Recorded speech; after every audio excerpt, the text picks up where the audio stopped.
Here's 11 streaming tips to make sure that your first stream doesn't suck. First tip is that was a dirty lie. Your first stream is probably gonna suck no matter what, and that's okay. Because once you get over the fact that it's probably gonna be super cringy and difficult to watch back, that's the perfect time to start learning. After your very first stream, I want you to watch back that stream and see how long you can last for before you get bored or start to cringe. Then start writing down on a little piece of paper, or you can use Notepad. It's like 2023, so just use Notepad to try and pick out little pieces on what made it start to be awkward or cringy. Was it not enough talking? Was it sitting on your phone awkwardly, scrolling on Instagram Reels while you wait for people to filter in the chat? Whatever it may be, learn how to find those things and change those things so that way your next stream won't nearly be as bad. It could be something as simple as making a little list of things that you might want to talk about when you can't think of anything, which brings us to tip number 2, and that's learning how to talk to yourself. Most people don't know how to talk to themselves unless you know they got something else going on, but that's okay because it's a skill that you'll pick up along the way, just like building a stage presence. I've seen so many new streamers, especially younger ones, that'll just be in a Fortnite lobby waiting for the next game to start, and they'll be sitting on their phone scrolling, not talking, or even acknowledging chat. Don't be the awkward kid in middle school that I'm sure we all were, sitting on the side at the middle school dance hoping that someone comes up to ask us to dance, but instead be that person that goes up to people to ask them to dance, even though it's going to be a cringy dance anyways, because you know we're doing the Soulja Boy in 6th grade. Tip number 3 is having a decent stream layout. You don't want to have your stream design look like a 3-year-old made it in paint, because I know that's how mine looked like. So get creative with it, and if you don't want to be creative, you can check out today's sponsor, which I'll leave linked in the description down below because they're one of my favorite places to make streaming easy and have everything I need for my stream design. If we go to the stream design bestseller packages, you can just simply scroll through and find one that you like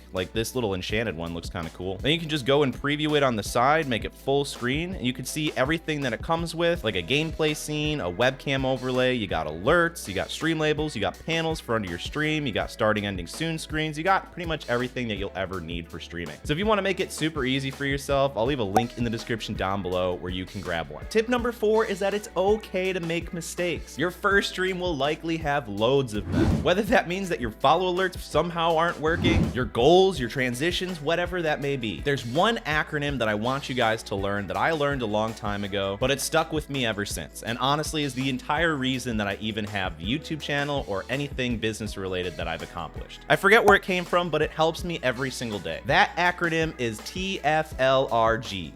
Wait. No, hold on. That acronym is TFLGR, and that stands for test, fail, learn, grow, and repeat. The test stands for testing out a brand new idea. So for this instance, you're going to test out streaming for the first time. So it's the action of actually doing it. Failing is the fact that it's your first time. You never have done this before, so you're probably going to fail at something, whether that be you didn't set up the alerts correctly, or your stream was super awkward, you didn't talk enough. You're going to fail in one way, or probably more ways if you're like myself. Then we have learn. So test, fail, learn. We learn from what we failed at. So if I didn't talk enough, I'm going to learn how to make that better. Whether that means I just write down some topics on the side so you know I don't go brain dead during the stream. Then we have grow, because we're gonna grow from that. We're gonna start implementing that notepad of ideas to make sure that we don't have dead air and it's super awkward anymore. So we tested out streaming, we gave it a shot, we failed because it was super awkward and cringy. I probably had a lot of dead air, I didn't know what to do with it. I learned that I needed to have less dead air, so I made a little list on the side of topics to talk about when I can't think of anything. I grew from it because I implemented those things so it won't happen again, and I got better at streaming. And the last one is repeat. You repeat the process back at testing. So I'm going to do my second stream. I'm going to implement everything I learned from failing at the beginning, so that way my stream is just a little bit better each time. And I use that for all my businesses, my YouTube channel, basically everyday life, and it has helped me so freaking much. I should probably get it tattooed on myself, but I feel like that might be a little weird. But using this idea has made it 10 times less scary of me trying new things. Because in school, I feel like whenever we tried something and we failed on something, it was a bad thing. But failing is a good thing, because if you don't fail, you're never going to learn in the first place. And that prevented me from trying new things for so freaking long, it's unbelievable. But just remember, it's okay to be wrong. It's okay to fail, because at least if you try, you're going to learn something from it. And if you don't, well, then start learning something from it. Tip number 5 is that you do not have to have the best streaming gear when you first start your stream. There's so many people that are like, yeah, man, I'm going to drop my life savings that I've been saving up for college into some streaming gear. I'm gonna spend thousands of dollars, nice DSLR camera. I got a really good computer. I'm ready to rock. And then a couple weeks into streaming, they realize, man, I hate this. And I felt that way too. I'm like,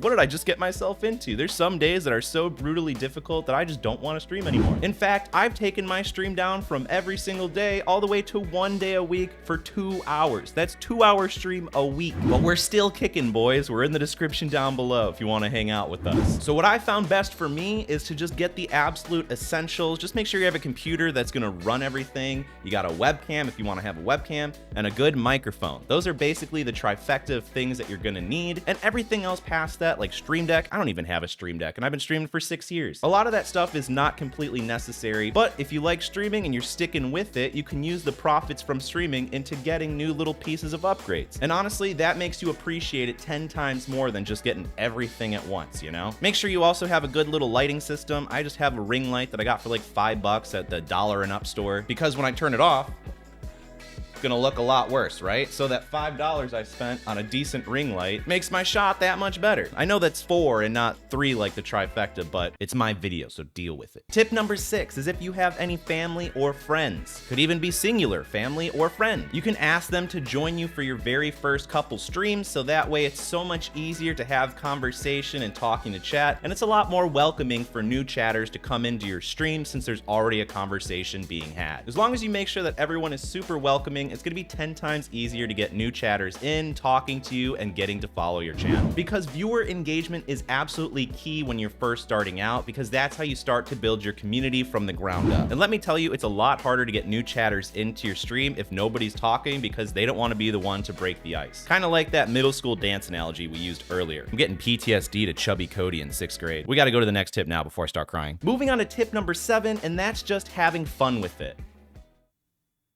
Did I write anything else down for that one? Honestly, that's it for that one. By the way, if this video's helped you thus far, make sure to drop a like on the video to see more of me to help you. Tip number 8 is to balance viewer engagement in your gameplay. It's so easy to just pop on a game and just only focus on the game like a professional gamer, though we all know that 99% of us are not professionals, but it's so easy to just focus on playing the game and ignore your chat. And that's not what you want to do unless you're literally playing in a tournament or you are a professional on a team and you need to focus strictly on the game. But streaming is like having your friend on the couch sitting next to you, and if you guys are younger than the age of like 13, then this might be a little difficult for you to understand. But back in the day, we used to have friends over on the couch and we'd play a game together. Sometimes it would be a single player game, so you'd have your buddy sitting next to you on the couch and you would be playing the game and you guys would be talking about the game. You'd talk about what to do. He'd give input on what you should do or what he thinks you should do. And that's the experience that you want to emulate while you're streaming. Pretend you got some friends on the couch next to you and they're giving you some input into the game, and listen to them and talk back to them. Help make a conversation so that way everyone feels included. Because if you're just quietly playing Fortnite, not talking, and the camera's on you or off you, and you're just playing the game, I guarantee you nobody's gonna wanna watch that, and they're just gonna move on to a different streamer that is a lot more engaging with their chat. Tip number 9, that's finding out what you wanna get out of streaming before you start streaming. Do you want new friends? Do you wanna make money? Do you just wanna have it as a hobby? Do you wanna get noticed like Ninja and become a professional streamer?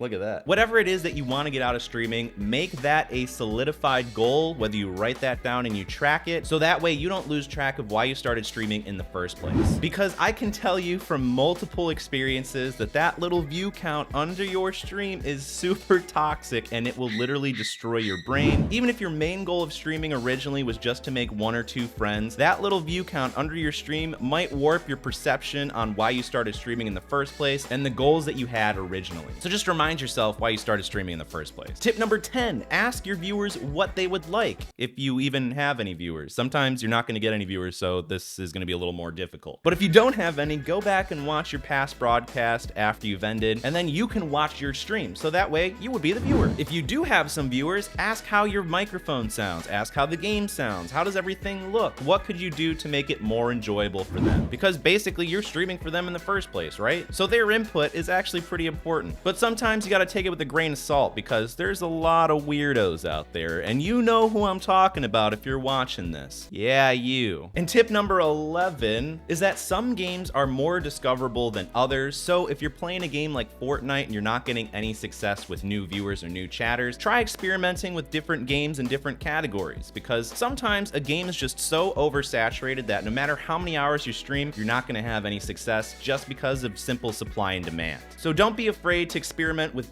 different kind of categories or stream styles, because you want to have fun with it, but you also want to grow your stream for most cases. So remember, test, fail, learn, grow, repeat from earlier. It'll honestly change your life if you let it. But a great way to make sure that your stream is professional is watching this playlist right here that I've crafted for you. My name's Cody, and I'll see you in the next one.